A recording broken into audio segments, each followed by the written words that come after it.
on Medea still, and the chorus is speaking now. No more hoping that these children will live. No more, for they're on the road to murder. And then they're going to go a little farther down. Lured by their lovely, unearthly glow, she'll put on the dress and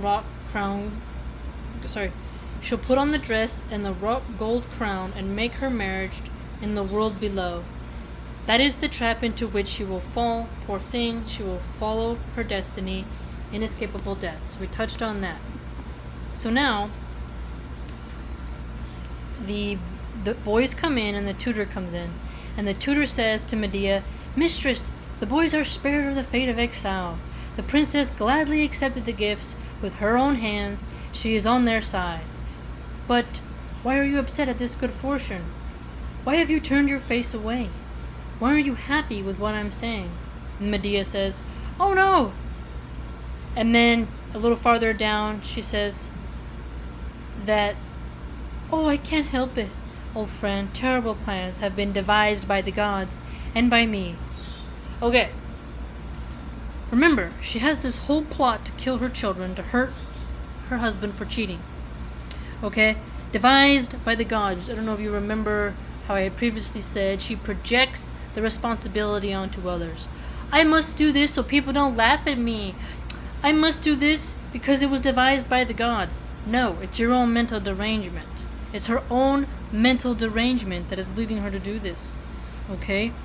It's bizarre how she'll struggle and have the tutor asks her, "Why are you crying?" And it's like she's crying because of her own actions.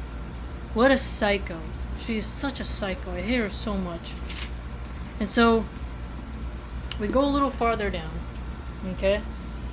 And she says, "From running myself ragged with endless work, the birth pangs I endured were pointless. It pains me to think what hopes I had that you would care for me in old age and prepare me for burial when I die. The thing that everyone wants.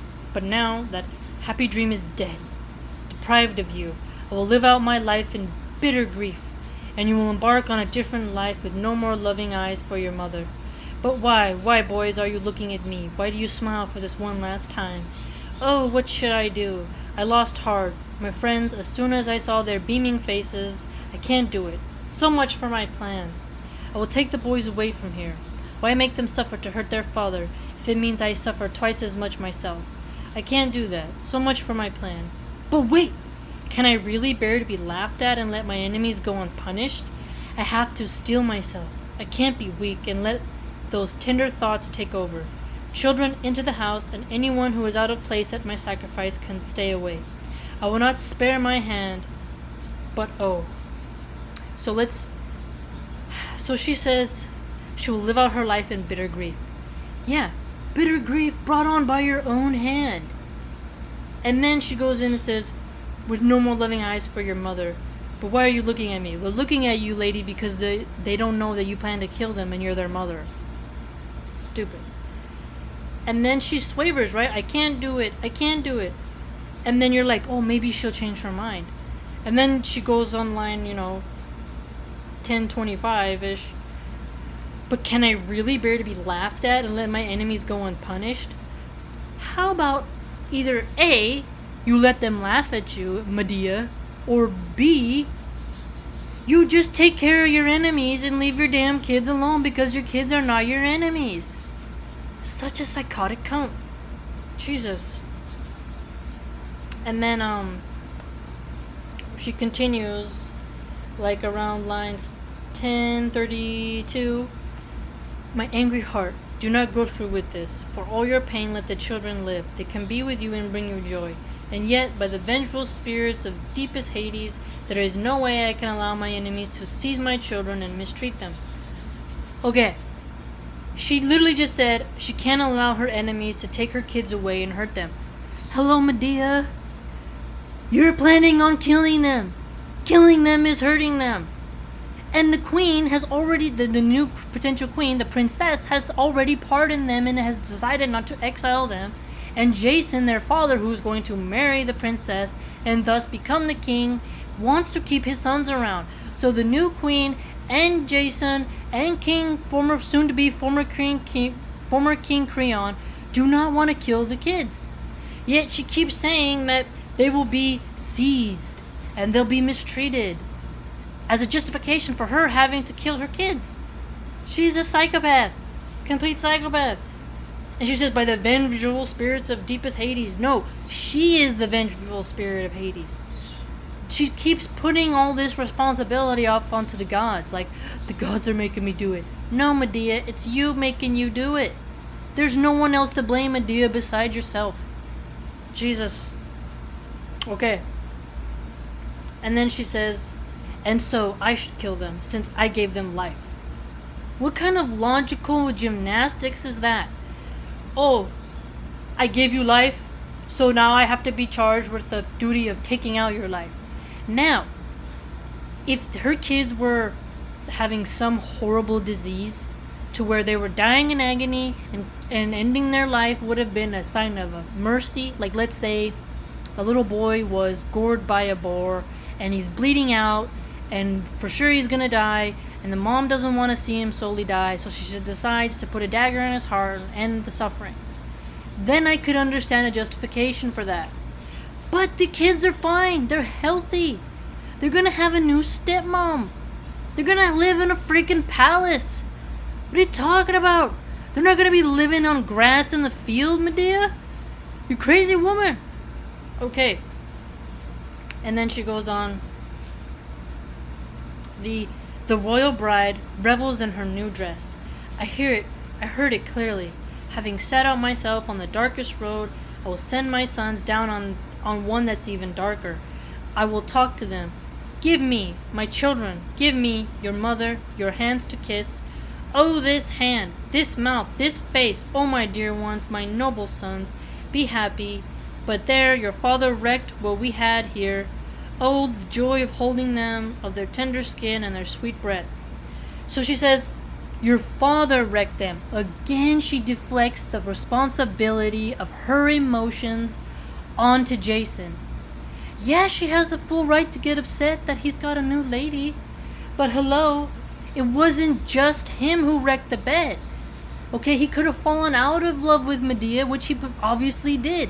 What did Medea do to lose his love? What did she do to break the rope of love around Jason's neck? Okay?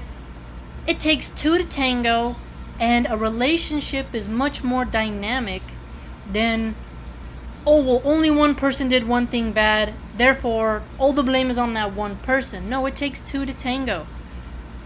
We don't get to see everything that maybe they had a lot of fights. We don't know this, okay? But today we can look at, well, when a husband and a wife get a divorce, there's two sides to the story. Two sides. It's not just one-sided. But Medea, in her head, keeps pretending like it's all one-sided. Oh, he cheated. I keep reiterating this because it's such a minuscule thing to cheat. It's awful. It's a crime. It hurts the other person. But that does not justify or even open the gate for the idea or the exception of murdering one's own kids to hurt the guy who cheated. Doesn't work. Man, so when she says your father did it, any of those of us who've had parents who've separated, we always hear this: your father, your mother, your father, your mother. They both blame each other. Instead of saying, I did this, she did that, it just didn't work. Obviously, they had marriage problems. Should have gone to marriage counseling. Psychos. And then she tells them, to her sons, go in. I can no longer bear to look at you. My grief is too strong. I see the horror of what I am doing. But anger overwhelms my second thoughts. Anger, boundless source of evil. Okay, so she has a little moment of realizing that anger has such a powerful hold on her. Okay, but then if she realizes this, why didn't she stop? So jealousy is a very common theme in Greek mythos, okay? I haven't really read any Asian literature, and I haven't gone into a couple other genres that might touch on jealousy as well. But man, thinking about jealousy in a modern context, think about this, like if you heard a woman, to digress a little bit, if you heard a woman mutilated her ex-husband's dog because he cheated on her, would you feel bad for the dog or would you feel bad for the woman? And if you say I choose the dog, then it shouldn't be hard to feel sorry for the kids and to not play mental gymnastics and be on Medea's side in any way. And then people say, oh well, Medea, she didn't have a family and she was lonely, and she sacrificed her love of her nation for a guy, and he just turns around and cheats on her. But you know what I'll say to that? I'll say, okay, she made that choice.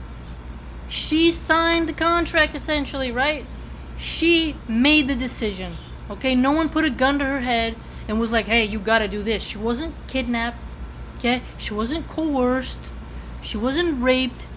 Okay, she did it on her own accord, of her own volition, because she has a reputation for being vicious and evil.